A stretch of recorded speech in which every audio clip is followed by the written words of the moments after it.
Is there a fifth mode or a lost mode of prayer that allows us to move beyond needing intervention, beyond asking for help, a mode of prayer that allows us to be part of the solution? So in other words, is there a way of communicating with the divine matrix, with this Higgs field, that considers us as part of, rather than separate from, the field that we are experiencing from within? Well, the answer is the reason that I'm sharing this episode. It's a resounding yes. So what I'd like to do is share an example. This is a story, it's a true story that happened to me when I left the corporations in the early 1990s, and I moved to a piece of land in the high desert of northern New Mexico. And those of you that live in that part of the world, you may remember the 1990s was one of the worst droughts in recorded history. The elders of the native peoples, they said in the memory of their ancestors, they'd never seen a drought that had lasted as long as what we were experiencing. It was going on 5+ years. It was terrible. Cattle were dying, crops were dying, people were selling their farms because they could no longer support themselves on the land. And it was during this time that a native friend of mine called me one morning. And to honor his privacy, I'm going to call him David, even though David is not really his name. But David called me one morning and he asked me, he said, "Greg, would you like to meet me and accompany me to a place that is so old, no one even knows who built this place. It was built by the hands of our ancestors. It is a wheel. It is a circle of stone where we offer our prayers, because in this place, the skin between the worlds is very thin." I love that terminology. So he said, "Would you like to join me to offer a prayer of rain?" And I didn't have to think twice. I said, "You bet." And I met David and we hiked into this place. I wasn't prepared for what I saw. As an Anglo, as a Westerner, I expected to see some chanting, some kind of ceremony, maybe some dancing. And what I saw was David. He sat in the ground. He took off his old work boots. He unlaced them and put them outside the circle. He stepped into the circle with his naked feet on the ground. He closed his eyes. He honored all of his ancestors. He honored the directions, all 6 of them. And then he closed his eyes with his hands in a prayer mudra over his heart, just for a few seconds. This is outside of the town of Taos, New Mexico. It's the nearest city of any size. And he looked at me. He opened his eyes and he looked and he said, "I'm hungry. You want to get a bite to eat?" And he was inside the circle. And I said, "Well, yes." I said, "But I thought you were going to pray for rain." And he looked at me, and what he said has stayed with me so powerfully for so long, and it's helped so many people when they think about how this prayer works. He looked at me and said, "No." He said, "If I prayed for rain, rain could never happen." He said, "Because the moment I pray for rain, I have just told the universe that rain does not exist here. The moment I pray for it to happen, I'm acknowledging that it's not here now." And I said, "Well, if you didn't pray for rain just now," I said, "when you close your eyes, what did you just do?" And he said, "When I closed my eyes," he said, "I felt the feeling of what it feels like when it rains in my Pueblo village."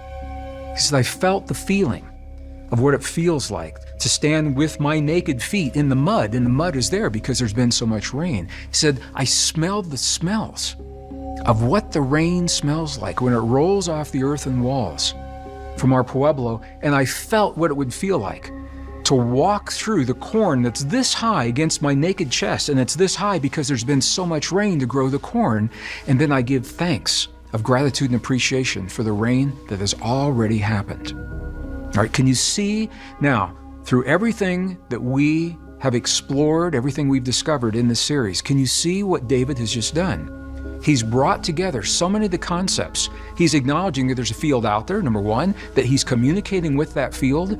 He's acknowledging that the feeling is the language that the field recognizes. It's not so much about the words. The words can be spoken. However, if the words are spoken, the goal is to create the feeling, all right?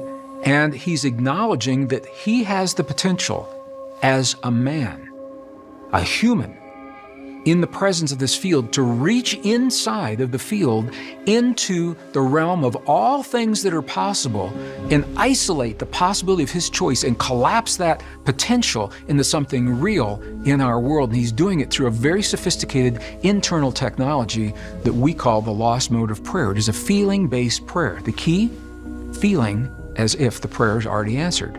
coming from the outcome. There is a huge difference between working toward the outcome a little at a time and beginning with the outcome. And you've probably seen this huge difference in your life as a child. I know that I did. For example, I was told when I was young, if I scrape my knee on the sidewalk, that the healing is going to happen slowly, gradually, over a period of time. And you know what? Sure enough, that's exactly the way it happened.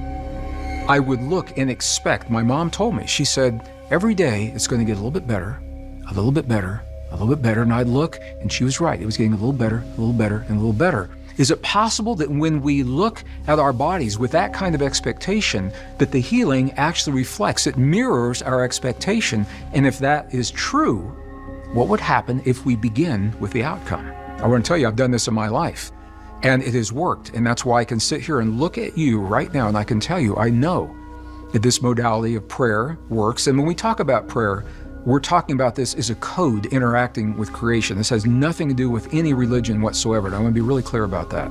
Although religions have wrapped the rules and the dogma around these deeply spiritual principles in the past, and actually led to people in some respects feeling further from their power. It has disempowered the people, the rules and the dogma. So we're cutting right through the rules and the dogma. We're going to the essence of our most ancient and cherished spiritual technology. It's about the relationship between you and me, the field, the earth, the heavens, the cosmos, and our bodies. So I've had the opportunity to begin my healing from the place where we are conditioned to think that it leads, to feel the feeling as if the healing has already happened. In other programs, I've talked about this. I went through a physical in the year 2000. There was a tumor inside my bladder that doctors wanted to operate on physically. I acknowledged that. I applied everything that I had learned in my life, and I really applied it.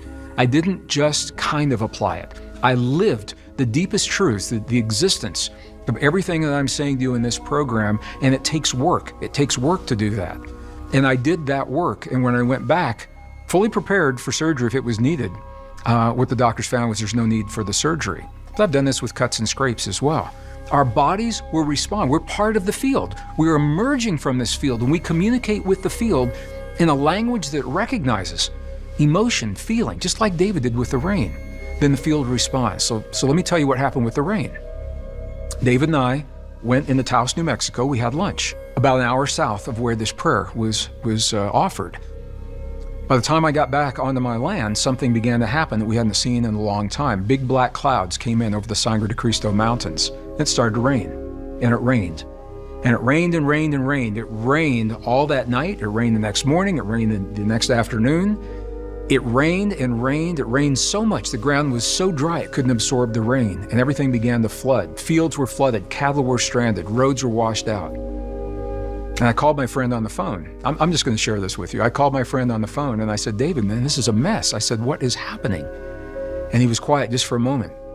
And he said, Greg, that's the part of the prayer our ancestors could never figure out. He said they could tell it to rain, but they couldn't tell it how much to rain. So I cannot prove to you scientifically that David's prayer had anything to do with the rain that came in that afternoon. I cannot prove that to you as a scientist. As a scientist, what I have to say is there's a high correlation between the rain that appeared that hadn't been seen in a long time and what David had just done hours earlier.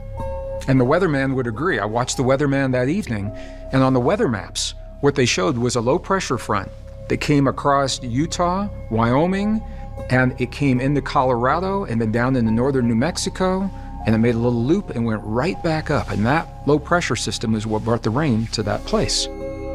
So when we talk about these things, some of these are anecdotal stories, but they're illustrating from an indigenous perspective a very powerful concept. Look at what David did. He incorporated all of his senses. He didn't ask for something to happen. He felt it had already happened. He smelled what it smells like when it happens. He heard the sounds of the rain. I didn't even tell you about that part, but he heard the sounds of the rain.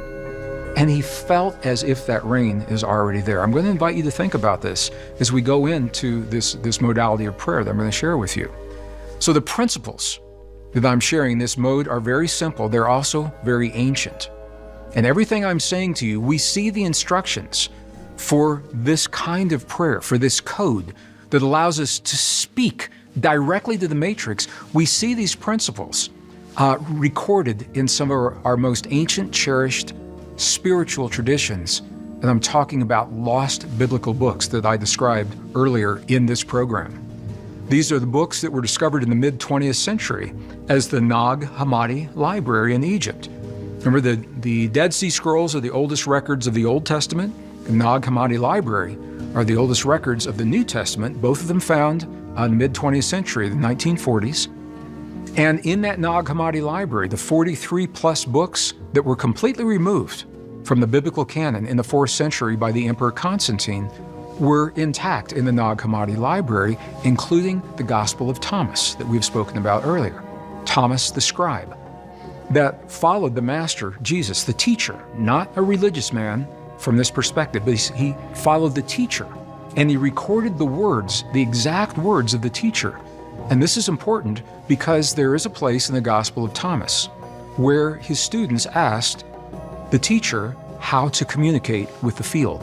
They didn't use those terms. They asked how to communicate with God. And it's in the Gospel of Thomas that we find the instructions for the fifth mode, the lost mode of prayer. Now, I mentioned earlier that you've heard the term when something is lost in translation. And it is this translation that I'm going to share with you from this biblical book after its discovery that is a beautiful example of just how much a difference, one difference, an error in translation can make. So it's in the Gospel of Thomas that we actually find the instructions for this fifth or this lost mode of prayers, as I mentioned. So let me first read to you the translation in the authorized version of the King James Bible as we see it today. If you'd like to see this for yourself, it's in King James Version of the book of John 16 through 23 is where you would find this. I know you've heard this before. How many of you have heard, ask and ye shall receive? That's where this comes from. But let me read you the translation. The translation goes like this: Whatsoever ye ask the Father in my name, he will give it to you. Ask and ye shall receive, that your joy may be full. Okay, and that's the end of the translation. I don't know about you. When I was a kid, I would ask and ask and ask, and not much would happen. And I became very frustrated. Many people do. And we feel powerless. We feel that our prayers really aren't making any difference because we're not seeing any way to reinforce that our prayers have actually done something. They've made a difference. But we're going to go back into the original Aramaic translation, and Greek and Aramaic both, but this is going to be from the original Aramaic. In the Gospel of Thomas, you see Greek and Aramaic, is why I'm clarifying this. And I want to read you, and it's very close, but there's a powerful and subtle difference that was left out in the translation, and it may very well be because the translators did not understand what you and I are exploring right now. Because they didn't understand it, they simply streamlined the languaging. So, in the translated version, and if you'd like to see this for yourself, it comes from Neil Douglas Clotes, is the name of the translator. There's a little book called Prayers of the Cosmos. It is a beautiful, beautiful book where he retranslates so many of the very powerful prayers, and this is one of them. Now listen to the difference. In the original text, it begins a very similar way. Quote, all things that you ask straightly, directly, from inside my name, you'll be given. Okay, now here comes the translation that was in error. This is the original. Ask without hidden motive and be surrounded by your answer. Be enveloped by what you desire, that your gladness be full. That is a single, very powerful statement. I'm going to break this down. Ask without hidden motive. That is inviting you to ask without attachment to the outcome. It's actually a very Buddhist concept. Ask without attachment to the rightness, the wrongness, the goodness, the badness, or the joy or the disappointment as to whether or not your prayer is answered, without attachment to the outcome. Okay? Be surrounded by your answer. Be enveloped by what you desire. The only way to be is if those things are already present. Your prayer is already answered. You're coming from the place that the prayer has already been answered. So the key to what we're saying here, feel the feeling. Feel as if the prayer is already answered with as many senses as you can. Smell, touch, taste, hearing. Feel as if your body is already healed. Feel as if your perfect relationship is already present. Feel as if your abundance is already present. Invoke all of those senses.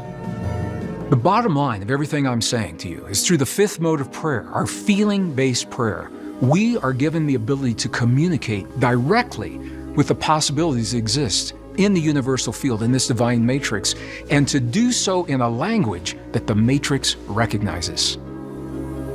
Our most ancient and cherished spiritual traditions have preserved the knowledge and the technique to interact with the divine matrix and for us to rewrite our personal as well as the global reality code.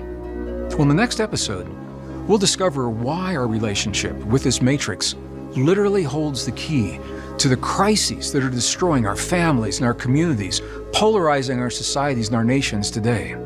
So I want to thank you for joining me for this very special presentation, and be sure to tune in for our next all-new episode of The Divine Matrix, Bridging Time, Space, Miracles, and Belief.